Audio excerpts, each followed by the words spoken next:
ನಮಸ್ಕಾರ. ಮನೆ ಗೃಹಿಣಿ ಚಾನಲ್ಗೆ ಪ್ರೀತಿಯ ವೀಕ್ಷಕರಿಗೆಲ್ಲ ಆತ್ಮೀಯವಾದ ಸ್ವಾಗತ. ಹೋಟೆಲ್ಗಳಲ್ಲಿ ಅಥವಾ ದಾಬಾಗೆ ಹೋದಾಗ ಈ ಥರ ನೀವು ಕುಲ್ಚಾ ರೆಸಿಪಿಯನ್ನು ತಿಂದಿರ್ತೀರಾ. ಇವತ್ತಿನ ದಿವಸ ಅದೇ ಥರ ನಾನಿಲ್ಲಿ ಪ್ಲೇನ್ ಕುಲ್ಚಾ ಬದಲಿಗೆ ಮಸಾಲೆಯುಕ್ತವಾದಂತಹ ಆಲೂಗೆಡ್ಡೆ ಕುಲ್ಚಾ, ಎಣ್ಣೆ ಅಥವಾ ಬೆಣ್ಣೆ ಬದಲಿಗೆ ನೀರಿನಲ್ಲಿ ಈ ಥರ ಪೂರಿ ಹಾಗೆ ಉಬ್ಬಿ ಬರುವಂತಹ ತುಂಬಾ ಮೃದುವಾದಂತಹ ಆಲೂಗೆಡ್ಡೆ ಕುಲ್ಚಾ ರೆಸಿಪಿ ಎಷ್ಟು ಸುಲಭವಾಗಿ ಮನೆಯಲ್ಲೇ ನಾವು ಮಾಡ್ಕೊಳ್ಬೋದು ಅಂತ ಇವತ್ತಿನ ರೆಸಿಪಿ ವಿಡಿಯೋನ ಸ್ಕಿಪ್ ಮಾಡದೆ ಪೂರ್ತಿಯಾಗಿ ನೋಡಿ ಅಂತ ರಿಕ್ವೆಸ್ಟ್ ಮಾಡ್ತಾ, ಮೊದಲಿಗೆ ಇವಾಗ ಒಂದು ಪಾತ್ರೆಗೆ ನಾನಿಲ್ಲಿ 1 ಬಟ್ಲಾಗುವಷ್ಟು ಗೋಧಿ ಹಿಟ್ಟನ್ನು ಸೇರಿಸ್ತಾ ಇದ್ದೀನಿ. ಹಾಗೆಯೇ 1 ಬಟ್ಲಾಗುವಷ್ಟು ಮೈದಾ ಹಿಟ್ಟನ್ನು ತಗೊಂಡಿದ್ದೀನಿ. ಆಲ್ಮೋಸ್ಟ್ ಹೋಟೆಲ್ಗಳಲ್ಲಿ ಮೈದಾ ಹಿಟ್ಟನ್ನೇ ಬಳಸಿ ಕುಲ್ಚಾ ರೆಸಿಪಿಯನ್ನು ಮಾಡ್ತಾರೆ. ಆದರೆ ನಾನಿಲ್ಲಿ ಸ್ವಲ್ಪ ಹೆಲ್ದಿ ಆಗಿರಲಿ ಅಂತ ಗೋಧಿ ಹಿಟ್ಟು ಹಾಗೆ ಸ್ವಲ್ಪ ಮೈದಾನ ಎರಡು ಸಮನಾಗಿ ತಗೊಂಡು ರುಚಿಗೆ ತಕ್ಕಷ್ಟು ಉಪ್ಪನ್ನು ಸೇರಿಸಿ ಚೆನ್ನಾಗಿ ಇದನ್ನು ಒಂದ್ಸತಿ ಮಿಕ್ಸ್ ಮಾಡಿಕೊಂಡು, ಹಾಗೆಯೇ ಒಂದು ಸ್ವಲ್ಪ ನಾನಿಲ್ಲಿ ಸಕ್ಕರೆ ಪುಡಿನ ಸೇರಿಸ್ತಾ ಇದ್ದೀನಿ. 1 ಚಮಚ ಆಗುವಷ್ಟು ಸಕ್ಕರೆ ಪುಡಿನ ಸೇರಿಸಿ ಚೆನ್ನಾಗಿ ಇದನ್ನು ಮಿಕ್ಸ್ ಮಾಡ್ಕೊಳ್ತಾ ಇದ್ದೀನಿ. ಸ್ವಲ್ಪ ಸಕ್ಕರೆ ಪುಡಿ ಹಾಕೋದ್ರಿಂದ ಕುಲ್ಚಾ ಮೇಲ್ಭಾಗ ಅಲ್ಲಲ್ಲಿ ಸ್ವಲ್ಪ ಹೊಂಬಣ್ಣದ ಕಲರ್ ಚೆನ್ನಾಗಿ ಬರುತ್ತೆ. ಹೋಟೆಲ್ಗಳಲ್ಲೂ ನೋಡಿರ್ತೀರಲ್ಲ, ಕುಲ್ಚಾ ಮೇಲ್ಭಾಗ ಸ್ವಲ್ಪ ಹೊಂಬಣ್ಣದ ಕಲರು ಅಲ್ಲಲ್ಲಿ ಇರುತ್ತೆ. ಸೊ ಅವರು ಕೂಡ ಸ್ವಲ್ಪ ಶುಗರನ್ನು ಬಳಸಿರ್ತಾರೆ ಹಿಟ್ಟು ಕಲಸುವಾಗ. ಹಾಗೆಯೇ ಇವಾಗ 1/4 ಬಟ್ಲಾಗುವಷ್ಟು ಮೊಸರನ್ನು ಸೇರಿಸ್ತಾ ಇದ್ದೀನಿ. ಒಂದು ಅರ್ಧ ಚಮಚದಷ್ಟು ಬೇಕಿಂಗ್ ಪೌಡ್ರು, 1/4 ಚಮಚ ಆಗುವಷ್ಟು ಅಡುಗೆ ಸೋಡಾನು ಕೂಡ ಸೇರಿಸಿ ಚೆನ್ನಾಗಿ ಇದನ್ನು ಮೊಸರಿನಲ್ಲಿ ಬೀಟ್ ಮಾಡಬೇಕಾಗುತ್ತೆ. ಮೊಸರು ಅನ್ನೋದು ಒಂದು ಸ್ವಲ್ಪ ಈ ಪೌಡ್ರು ಮತ್ತು ಸೋಡಾನ ಮಿಕ್ಸ್ ಆಗಿ ಆ್ಯಕ್ಟಿವ್ ಆಗಬೇಕು. ಹೀಗೆ ಆ್ಯಕ್ಟಿವ್ ಆದಮೇಲೆ ಹಿಟ್ಟನ್ನು ಪೂರ್ತಿಯಾಗಿ ಕಲಿಸ್ಕೊಳ್ಬೇಕಾಗುತ್ತೆ. ಆಲ್ಮೋಸ್ಟ್ ಆಗಿ ಹೋಟೆಲ್ಗಳಲ್ಲಿ ಈಸ್ಟನ್ನು ಬಳಸ್ತಾರೆ. ಈಸ್ಟ್ ಬದಲಿಗೆ ನಾವು ಈ ಥರ ಮೊಸರಿನಲ್ಲೂ ಸ್ವಲ್ಪ ಬೇಕಿಂಗ್ ಪೌಡ್ರು ಸೋಡಾನ ಬೆರೆಸಿ ಹಿಟ್ಟನ್ನು ಕಲಿಸ್ಕೊಂಡು ಕುಲ್ಚಾನ ರೆಡಿ ಮಾಡ್ಕೊಳ್ಬಹುದು. ಇವಾಗ ನೋಡಿ, ಮೊಸರು ಪೂರ್ತಿಯಾಗಿ ಆ್ಯಕ್ಟಿವ್ ಆದಮೇಲೆ ಚೆನ್ನಾಗಿ ನಾನಿಲ್ಲಿ ಹಿಟ್ಟನ್ನು ಮಿಕ್ಸ್ ಮಾಡ್ಕೊಳ್ತಾ ಇದ್ದೀನಿ. ಫಸ್ಟಿಗೆ ಇದನ್ನು ಹಾಗೆ ಒಂದು ಸತಿ ಮಿಕ್ಸ್ ಮಾಡಿಕೊಂಡು ನಂತರ ಸ್ವಲ್ಪನೇ ತಣ್ಣೀರನ್ನು ಸೇರಿಸ್ತಾ ಹಿಟ್ಟನ್ನು ಚಪಾತಿ ಹಿಟ್ಟಿನ ಹದಕ್ಕೆ ಕಲಿಸ್ಕೊಳ್ಬೇಕಾಗುತ್ತೆ. ಹೀಗೆ ಕಲಿಸ್ಕೊಂಡಂಥ ಹಿಟ್ಟನ್ನು ಒಂದು 15ರಿಂದ 20 ನಿಮಿಷನಾದರೂ ನೆನೆಸಿ ತಗೊಳ್ಬೇಕಾಗುತ್ತೆ. ಆವಾಗಲೇ ನಾವು ಮಾಡುವಂತಹ ಕುಲ್ಚಾ ತುಂಬಾ ಚೆನ್ನಾಗಿ ಉಬ್ಬಿ ಬರುತ್ತೆ ಮತ್ತು ಸಾಫ್ಟಾಗಿರುತ್ತೆ. ಎಕ್ಸಾಕ್ಟ್ ನಾವು ಹೋಟೆಲ್ಗಳಲ್ಲಿ ಸಿಗುವಂಥ ಕುಲ್ಚಾನ ಸುಲಭವಾಗಿ ಮನೆಯಲ್ಲೇ ಮಾಡ್ಕೊಳ್ಬೋದು. ಇದು ಒಂದು 15ರಿಂದ 20 ನಿಮಿಷ ನೆನೀತಾ ಇರಲಿ. ಅಷ್ಟರಲ್ಲೇ ಇದಕ್ಕೆ ಬೇಕಾಗುವಂಥ ಒಂದು ಆಲೂಗೆಡ್ಡೆ ಸ್ಟಫಿಂಗ್ ಮಸಾಲೆನೂ ಕೂಡ ರೆಡಿ ಮಾಡ್ಕೊಳ್ತಾ ಇದ್ದೀನಿ. ಇಲ್ಲಿ ನಾನು 2 ಮೀಡಿಯಮ್ ಸೈಜ್ ಇರುವಂಥ ಆಲೂಗೆಡ್ಡೆನ ಬೇಯಿಸಿ ತಗೊಂಡಿದ್ದೀನಿ. ಇವಾಗ ಇದನ್ನು ಈ ಥರ ತುರಿದು ತಗೊಳ್ತಾ ಇದ್ದೀನಿ. ಸ್ಮ್ಯಾಶ್ ಮಾಡೋ ಬದಲಿಗೆ ಈ ಥರ ತುರಿಯೋ ಮಣೆಯಿಂದ ಆಲೂಗೆಡ್ಡೆನ ತುರಿದು ತಗೊಳ್ಬೇಕಾಗುತ್ತೆ. ಇದರಿಂದ ಆಲೂಗೆಡ್ಡೆ ಪೂರ್ತಿ ನೈಸಾಗುತ್ತೆ. ನಾವು ಸ್ಟಫಿಂಗ್ ಮಾಡಿ ಲಟ್ಟಿಸಿದಾಗ ಅದು ಸ್ವಲ್ಪ ಕೂಡ ಹರಿಯೋದಿಲ್ಲ. ಹಾಗಾಗಿ ಸ್ಮ್ಯಾಶ್ ಮಾಡೋ ಬದಲಿಗೆ ಈ ಥರ ತುರಿಯೋ ಮಣೆಯಿಂದ ನೀವು ತುರಿದು ತಗೊಳ್ಳಿ. ಸ್ವಲ್ಪ ರುಚಿಗೆ ತಕ್ಕಷ್ಟು ಉಪ್ಪು, ಹಾಗೆಯೇ ಇಲ್ಲಿ ಮಸಾಲೆ ಪದಾರ್ಥಗಳನ್ನ ತಗೊಂಡಿದ್ದೀನಿ. 1 ಚಮಚ ಅಚ್ಚ ಖಾರದ ಪುಡಿ, ಧನಿಯಾ ಪುಡಿ, ಹಾಗೆಯೇ ಚಾಟ್ ಮಸಾಲೆ, 1.5 ಚಮಚ ಆಗುವಷ್ಟು ರೋಸ್ಟೆಡ್ ಜೀರಾ ಪೌಡ್ರನ್ನು ತಗೊಂಡಿದ್ದೀನಿ.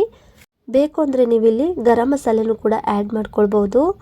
ಇವಾಗ ಸ್ವಲ್ಪ ಸಣ್ಣದಾಗಿ ಕಟ್ ಮಾಡಿದಂತಹ ಕೊತ್ತಂಬರಿ ಸೊಪ್ಪು, ಈ ಮಸಾಲೆ ಪದಾರ್ಥ ಎಲ್ಲ ಚೆನ್ನಾಗಿ ಆಲೂಗೆಡ್ಡೆನಲ್ಲಿ ಮಿಕ್ಸ್ ಮಾಡ್ಕೊಳ್ತಾ ಇದ್ದೀನಿ.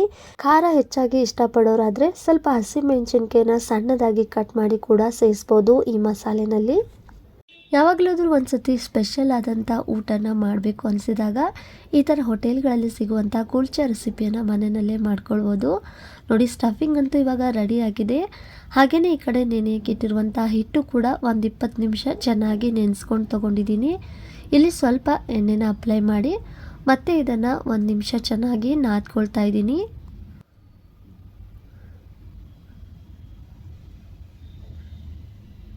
ಇವಾಗ ಸ್ವಲ್ಪನೇ ಹಿಟ್ಟನ್ನು ತಗೊಂಡು ಉಳ್ಳೆನ ರೆಡಿ ಮಾಡ್ಕೊಳ್ತಾ ಇದ್ದೀನಿ. ತೀರಾ ದೊಡ್ಡದಾಗಿ ಏನು ಬೇಡ, ಆದಷ್ಟು ಒಂದು ಸ್ವಲ್ಪ ಚಿಕ್ಕ ಉಂಡೆನ ನಾನಿಲ್ಲಿ ರೆಡಿ ಮಾಡ್ಕೊಳ್ತಾ ಇದ್ದೀನಿ. ಹೀಗೆ ಎಲ್ಲ ಉಳ್ಳೆಗಳನ್ನು ಕೂಡ ಒಂದೇ ಸತಿಗೆ ನಾವು ರೆಡಿ ಮಾಡಿಟ್ಕೊಂಡ್ರೆ ಕುಲ್ಚಾನ ನಾವು ಬೇಗ ಮಾಡ್ಕೊಳ್ಬಹುದು. ನೋಡಿ, ಒಂದು 6 ಉಳ್ಳೆನ ನಾನಿಲ್ಲಿ ರೆಡಿ ಮಾಡ್ಕೊಂಡಿದ್ದೀನಿ.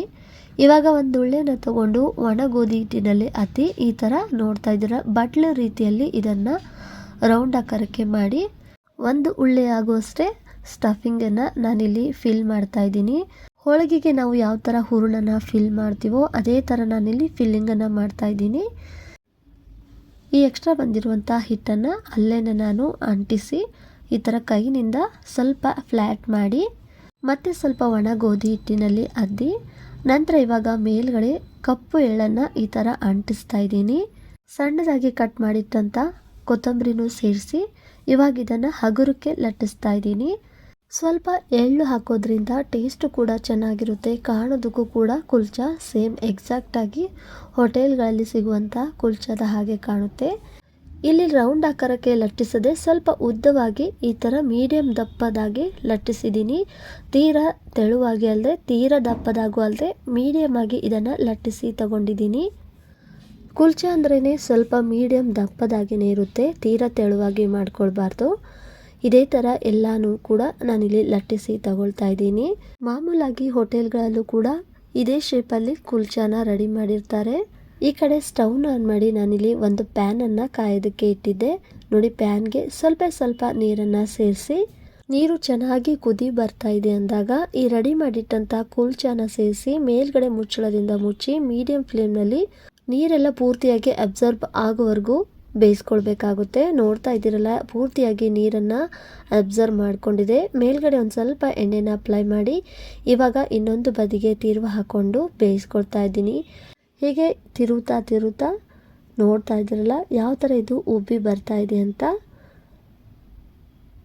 ಸೂಪರಾಗಿ ಪೂರಿ ರೀತಿಯಲ್ಲಿ ಉಬ್ಬಿ ಬರುವಂಥ ಆಲೂಗೆಡ್ಡೆ ಕುಲ್ಚಾ ಎಷ್ಟು ಸಖತ್ತಾಗಿ ರೆಡಿಯಾಗಿವೆ ಅಂತ ನೋಡ್ತಾ ಇದ್ದೀರಲ್ಲ. ಸುಲಭವಾಗಿ ನಾವು ಮನೆಯಲ್ಲೇ ಈ ಥರ ಕುಲ್ಚಾನ ರೆಡಿ ಮಾಡ್ಕೊಳ್ಬೋದು. ನಿಮಗೆ ಆಲೂಗೆಡ್ಡೆ ಇಷ್ಟ ಇಲ್ಲ ಅಂದರೆ ಪ್ಲೇನ್ ಕುಲ್ಚಾನು ಕೂಡ ಇಲ್ಲಿ ಮಾಡ್ಕೊಳ್ಬೋದು. ನೋಡ್ತಾ ಇದ್ದೀರಲ್ಲ, ಎರಡೂ ಬದಿಗೂ ಈ ಥರ ಹೊಂಬಣ್ಣದ ಕಲರ್ ಬರೋವರೆಗೂ ನಾನಿಲ್ಲಿ ಬೇಯಿಸ್ಕೊಂಡಿದ್ದೀನಿ. ಇದೇ ಥರ ಇನ್ನುಳಿದಂಥ ಕುಲ್ಚಾನು ಕೂಡ ಬೇಯಿಸ್ಕೊಳ್ತಾ ಇದ್ದೀನಿ. ಸ್ವಲ್ಪ ನೀರು ಹಾಕಿ ಬೇಯಿಸ್ಕೊಳ್ಳಿ. ಆ ನೀರೆಲ್ಲ ಪೂರ್ತಿ ಅಬ್ಸರ್ವ್ ಆಗಿದೆ ಅಂದಾಗ ನಂತರ ಇದನ್ನು ತಿರುವು ಹಾಕ್ಕೊಂಡು ಎರಡೂ ಬದಿಗೂ ಚೆನ್ನಾಗಿ ಬೇಯಿಸ್ಕೊಂಡ್ರೆ ಹೋಟೆಲ್ಗಳಲ್ಲಿ ಹಾಗೆಯೇ ಧಾಬಾಗಳಲ್ಲಿ ಸಿಗುವಂತಹ ಈ ಥರ ಉಬ್ಬಿ ಬರುವಂಥ ಸಾಫ್ಟ್ ಆದಂತಹ ಆಲೂಗೆಡ್ಡೆ ಕುಲ್ಚಾನ ಎಷ್ಟು ಸುಲಭವಾಗಿ ಮನೆಯಲ್ಲೇ ನಾವು ಮಾಡ್ಕೊಳ್ಬೋದು ಅಂತ. ಇಲ್ಲಿ ಆಲೂಗೆಡ್ಡೆನ ಸ್ವಲ್ಪ ಮಸಾಲೆಯುಕ್ತವಾಗಿ ಫಿಲ್ ಮಾಡಿರೋದ್ರಿಂದ ಈ ಕುಲ್ಚಾನ ಬಿಸಿಯಾಗಿರುವಾಗ ಹಾಗೇನೆ ತಿಂದರೆ ಇನ್ನೂ ಸಖತ್ತಾಗಿರುತ್ತೆ.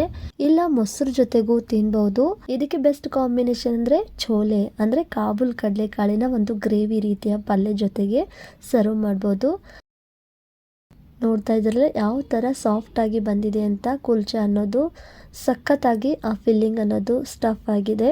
ಮಕ್ಕಳಿಂದ ದೊಡ್ಡವರವರೆಗೂ ಇಷ್ಟಪಟ್ಟು ತಿಂತಾರೆ. ಹಾಗಿದ್ರೆ ಎಣ್ಣೆ ಅಥವಾ ತುಪ್ಪ ಬೆಣ್ಣೆ ಬದಲಿಗೆ ಈ ಥರ ನೀರಿನಲ್ಲಿ ಪೂರಿ ರೀತಿಯಲ್ಲಿ ಉಬ್ಬಿ ಬರುವಂತಹ ಇವತ್ತಿನ ಈ ಆಲೂಗೆಡ್ಡೆ ಕುಲ್ಚಾ ರೆಸಿಪಿ ವಿಡಿಯೋ ನಿಮಗೆ ಹೇಗೆ ಅನ್ನಿಸ್ತು ಅಂತ ಕಮೆಂಟಲ್ಲಿ ತಿಳಿಸಿ. ವಿಡಿಯೋ ಇಷ್ಟ ಆದರೆ ಲೈಕ್ ಮಾಡಿ, ಶೇರ್ ಮಾಡಿ, ಹಾಗೆಯೇ ಮನೆ ಗೃಹಿಣಿ ಚಾನಲ್ನು ಕೂಡ ಸಬ್ಸ್ಕ್ರೈಬ್ ಮಾಡಿಕೊಂಡು ಸಪೋರ್ಟ್ ಮಾಡಿ. ಧನ್ಯವಾದಗಳು.